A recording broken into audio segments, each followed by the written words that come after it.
Newsfirst Newsline with Faraz Shaukat Ali. Hello, good morning and a very warm welcome to Newsline, live from the Newsfirst studios in Dawson Street in Flambeau. The extreme weather has now started getting much better, and taking advantage of these better conditions, we are delighted to welcome Mr. Faiza Mustafa. Good morning, Faiza. Morning for us. And thank you very much for being on Newsline. Always a pleasure being with you for us. We are -1 this morning. But you're always +2. That's right, indeed. Yes. Now then, what do you make of the behavior of the Chief Minister of the Eastern Province? I mean, a politician is supposed to be a servant of the people. Yeah. But his conduct shows otherwise. Yeah. Basically, I think standards have dropped continuously in the political arena. I don't think this is isolated incident. Generally, the way politicians have continuously conducted themselves is deplorable. It is, isn't it? Because you've had the fracas in Parliament. Were you there? No, I wasn't there. Right. Well, perhaps it's a thing. It's a good thing you missed it, because the footage, you must have seen the. I saw the footage, and it was a good boxing match. Right, but you're a lawyer, and you'll be familiar with the standing orders and so on. Why is it that the Speaker appeared to have erred and not referred this matter to the Attorney General's Department and from there to the Supreme Court? That would stem from a criminal complaint, but he, using his power, if there's an incident of that nature, could suspend as a first-time offender for a period of 7 days, which he rightly did. 7 days when Parliament doesn't sit. It's a bit pedantic. That's in the standing orders. I think we should change the standing orders. Right. But coming back to the this Chief Minister, people said, and it's been reported that we had the American ambassador present there, but which is okay. That's he's there, but these were children. There were children present. This is a children's event for the children. What sort of message is this taking to the people? The politicians are set of violent hooligans. Yeah. So, what does it say? What do you think the children are saying?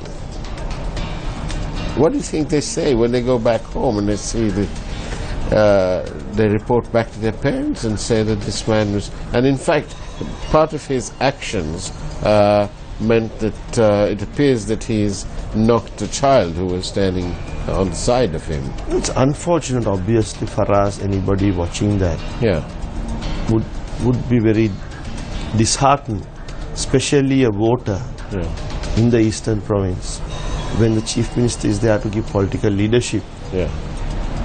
Would see that it's not a good precedent for us. That's how I would look at it. Yeah, but also it appears that these politicians are they don't care. They can't we institute action through his party in the sense that when I say he doesn't care, pre him being appointed and when it was elections, he obviously went on the campaign trail and he pumped flesh and did all that business, and he gave a de facto, if not a completely open undertaking, to be a good representative of the people. How can you be a good representative of the people when you treat a naval man, somebody who's doing that job by his own volition, and then to berate him in such a disgusting way? What does it do? For us, shall I answer that question very simply? You have to live by example. A politician, generally his conduct, political and otherwise, has to be exemplary for others to follow. especially school kids there would look up to the chief minister of the area. But when he conducts himself in this manner, kids would think that that is the order of the day. So that would be very unfortunate for us. But what do you think his party should be doing? I mean, it's not for me to comment on it, but I believe that every party should maintain discipline. But then again, for us, I would also like to mention that this incident is not an incident in isolation. Generally, standards have dropped. So I think collectively for us, all political parties have to get together and instill discipline and see that discipline is adhered very strictly.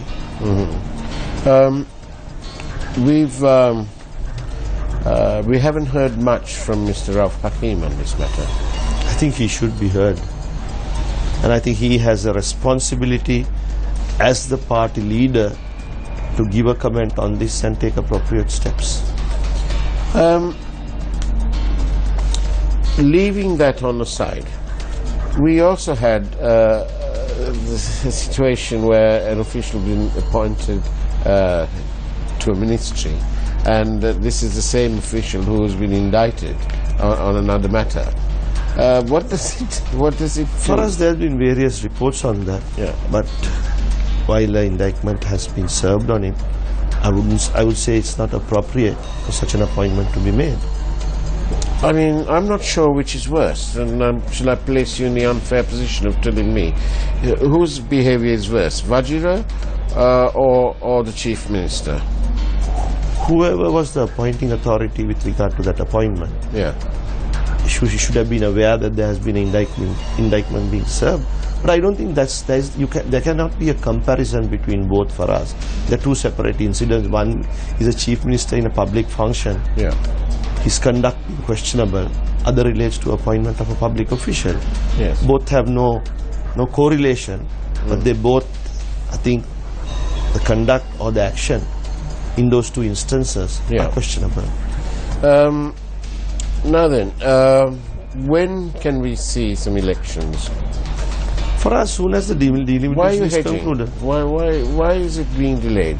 Because tell us the truth, please. For us, I've continuously said this, and I've continuously said this truth.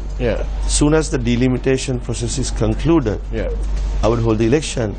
Originally, when the delimitation process was done, it took about 2.5 years. But it has been done according to the political whims and fancies of a particular person or a particular party. His Excellency the President issued a statement saying that delimitation has to be fair, to represent all communities and all persons. Therefore, he requested that I appointed an appellate committee, which is within my power in terms of the act, and I did so. And that process is continuing.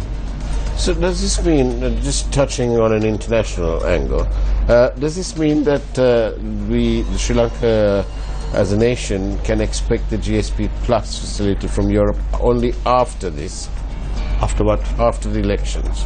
I don't think there is a correlation between the elections and the GSP Plus, because we are following a process, a legal process.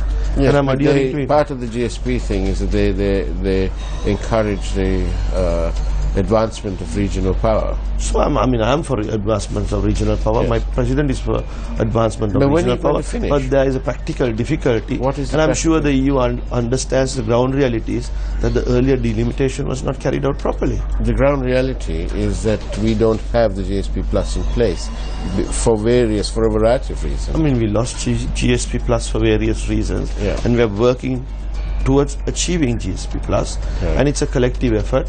And I don't think that the local government elections is an issue, because I'm sure the international community understands that any election has to be held in terms of the law.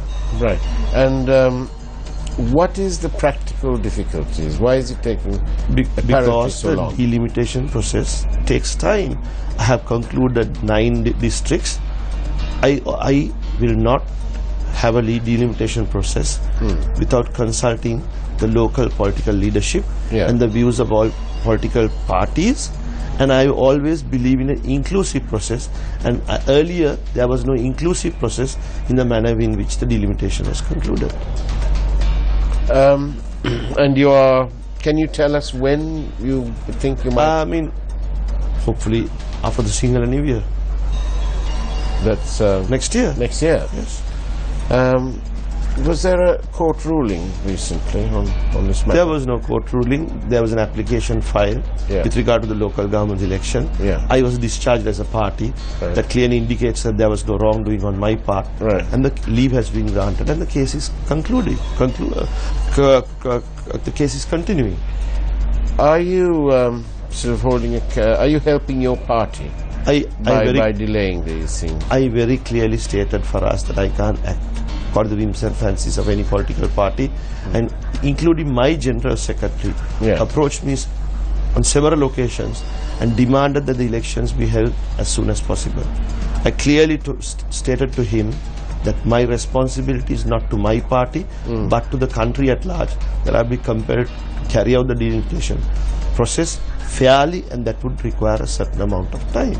And how much of independence are you being given in this whole process? I have been given independence, and I have given the committee independence, because I have appointed a committee which reflects all parties in Parliament, and therefore that committee is also acting independently without interference by me in any form. Earlier the committee, I believe, had certain political interference. A question from a viewer. Is the Parliament going to change the electoral system after the delimitation process applicable to the Pradesh Sabha and general elections? There are two different processes. The Parliament, the delimitation, the parliamentary elections is being discussed as part of the new or proposed amendments to the Constitution. Delimitation of local bodies comes within Act number 22 of 2012. There are two different processes. You are very familiar with all the... I have, because continuously the media has been questioning with regard to the... quite rightly too. About this election, but I'm carrying somebody else's baby for us. Somebody else's action or inaction in not carrying out the delimitation properly. Would you agree that this consensual government was elected on a bandwagon of claims to bring in good governance? I think this government has brought in good governance. The 19th Amendment is something which no other government would have brought. His Excellency the President curtailed his own powers in keeping with his promise during the presidential election. We're going to take a short commercial break, after which I'd like to ask you why the need to go through this delimitation process. In the meantime, do stay tuned to Newsline. We'll be back with you shortly. Good morning and welcome back to Newsline, where our guest this morning is Mr. Faisal Mustafa, the Cabinet Minister in charge of local government. So, Mr. Mustafa, can you tell me, if it's two different processes and so on, why do we need this delimitation process then? For us, you need a delimitation process to identify a ward at the local government election. You need a delimitation process for a parliamentary election to identify what electorate is. So that is what delimitation is all about for us. I see. I'm struggling to see this because a guest is asking me very difficult questions about, is asking you actually.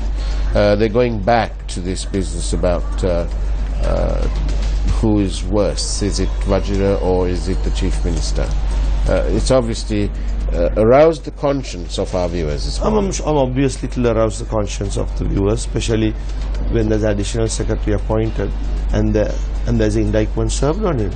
With regard to the Chief Minister, there will be concern because his conduct was aired in all TV channels.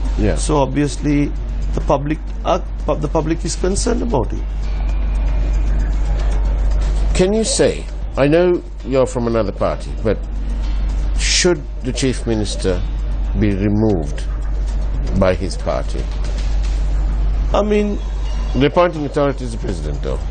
Yeah, but it is the appointing authority is the President, but SLMC, he's from the Sri Lanka Muslim Congress, and the party leadership should take appropriate disciplinary action with regard to the incident, but it's not for me to comment whether he should be removed or not, because I am not the leader of the SLMC. Yeah. But I'm sure his conduct is despicable. This matter is obviously gaining ground. Another question from another viewer: if the Chief Minister is still in his seat without being suspended, all it conveys is there is no discipline in the country.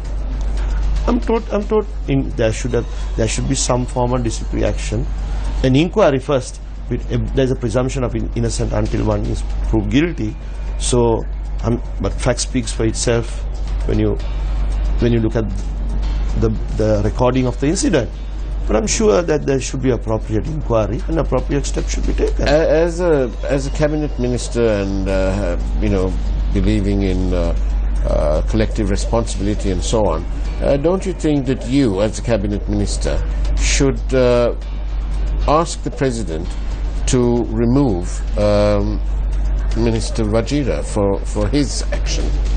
I mean, firstly, whoever is responsible for that appointment should be dealt with in some form. But I don't know the details of the appointment. Whoever the minister or the official who has recommended that appointment, whilst the indictment has been served on that official, his conduct is questionable. Indeed. We have another question from this program being run by the viewers this morning. The whole objective of the delimitation is to go back to a electorate plus PR system. You're right. So that there is more accountability. You're right. Right. Once the delimitation is done, if this is not implemented, what's the purpose? So it will be implemented. I am going through a process of changing the metes and bounds of wards, which doesn't reflect the people in the proper manner, because the former delimitation process has excluded minority representation.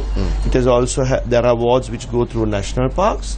They have been done for the purpose of giving a political advantage to a certain political party, which I would say which I am a member of. Which you are a member of. Yeah, but my president very clearly has indicated, your job is not to satisfy a political party, but to satisfy the country at large. And that responsibility has been cast upon me, and I'll carry that to the best of my ability. Thank you for that. Going back to Minister Vajira now, okay. We have information that the minister is asking for payment in a sort of, because he's been a bit cheesed off.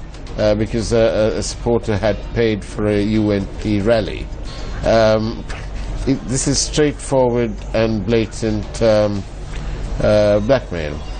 Or coercion even. For us, I wouldn't like to pinpoint to a particular incident, but if anybody has done so, it is wrong and it's improper.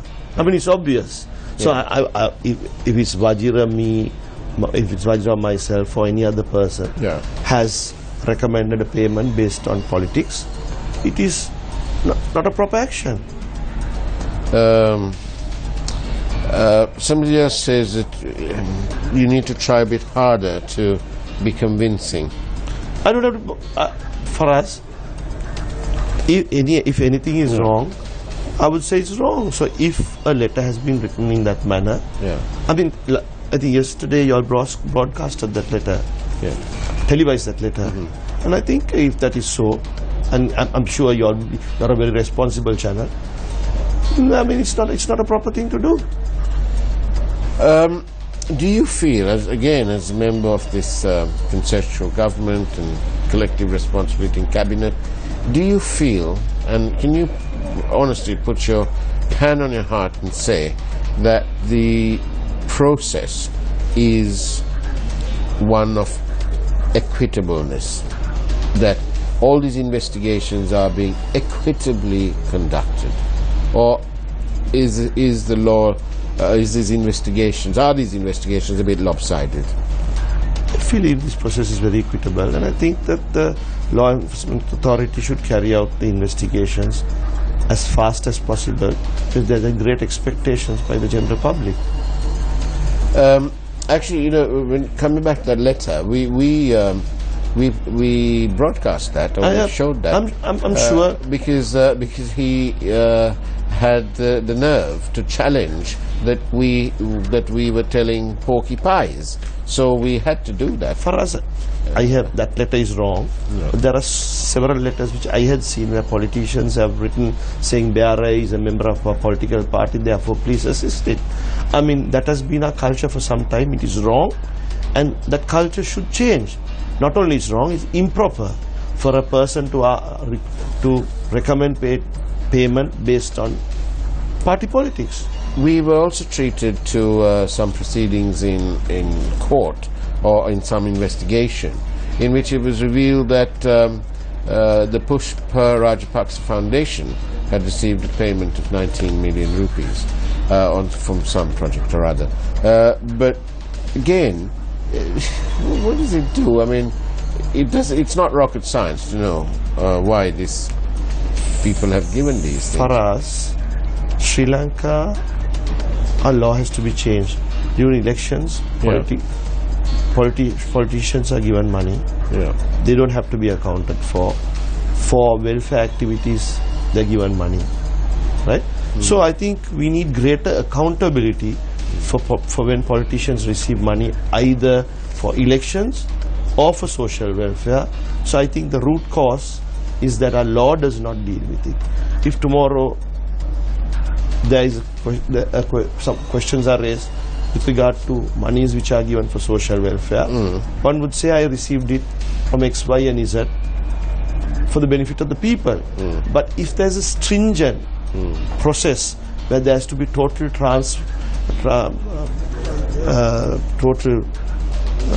what should I say? There's a total accountability. Yeah.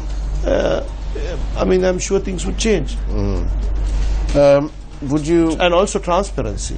Basically, there should be transparency with regard to any money being given for any social welfare or for election. Every single political party has received money during elections, and I believe that most political parties would find it difficult to account for those monies because the persons who have given those monies don't want to be disclosed due to tax reasons. So for us in Sri Lanka, during elections, almost every politician receives donations from various persons, and those monies are used for elections, and elections is a very costly process. A viewer from Kurunagala, is it true that your ultimate aim is to join the SLMC as its leader? I have no such intentions. I'm quite happy. I always believe in national politics. I believe I'm too secular to join a party based on race or religion. Do we need specialist parties to represent we don't, minorities? Sorry, specialists? Specialist parties like the SLMC, or the TNA, but also for us, all these parties had the window, because national parties in the north and the east has failed to look into the needs and wants of the people in those areas. Because some of the national parties have not addressed the issues of minorities. That gave the window for minority parties to develop where there is a high density of minorities living. And do you feel that the SLFP, your party, is fully representative of the aspirations of the minority communities? Under the leadership of President Maithripala, yes. You see, he transformed the SLFP to a great extent. He received a large number of minority votes during the last presidential elections. He has proved to be a very secular leader, and he has taken very bold decisions in acting very secular. I think that has created a great transformation the way the general public looks at the SLFP. Do you think, how serious are you parliamentarians when you are in parliament? What do you mean for us? Is it just like the end of term at school, the last day of term? Is it all no seriousness and it's all... I'm sure there is a certain amount of seriousness, but it would be appreciated if there is a higher sense of obligation or responsibility in carrying out one's parliamentary duties. What did your dad say? You've given up a somewhat lucrative practice to come into politics. And what does your father say? Have you made the wrong decision?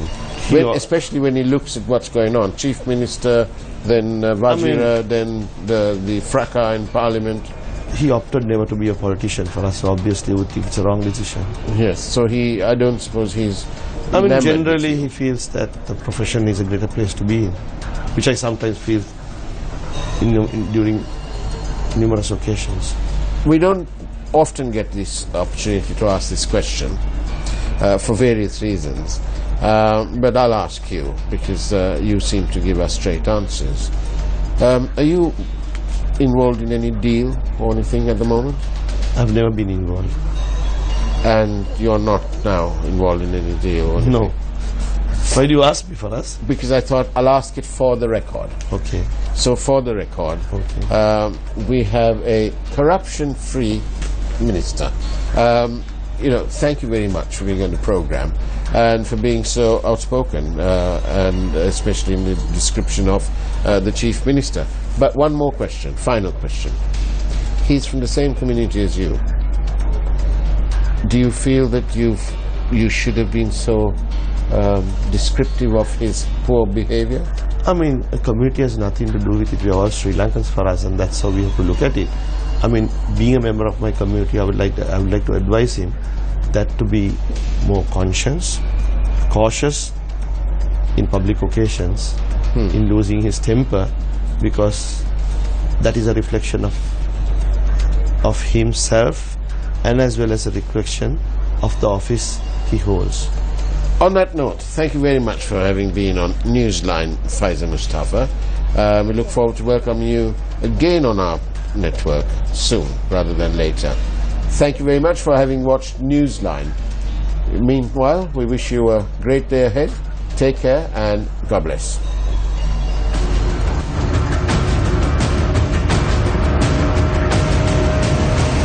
Newsfirst, Newsline with Faraz Shaukat Ali.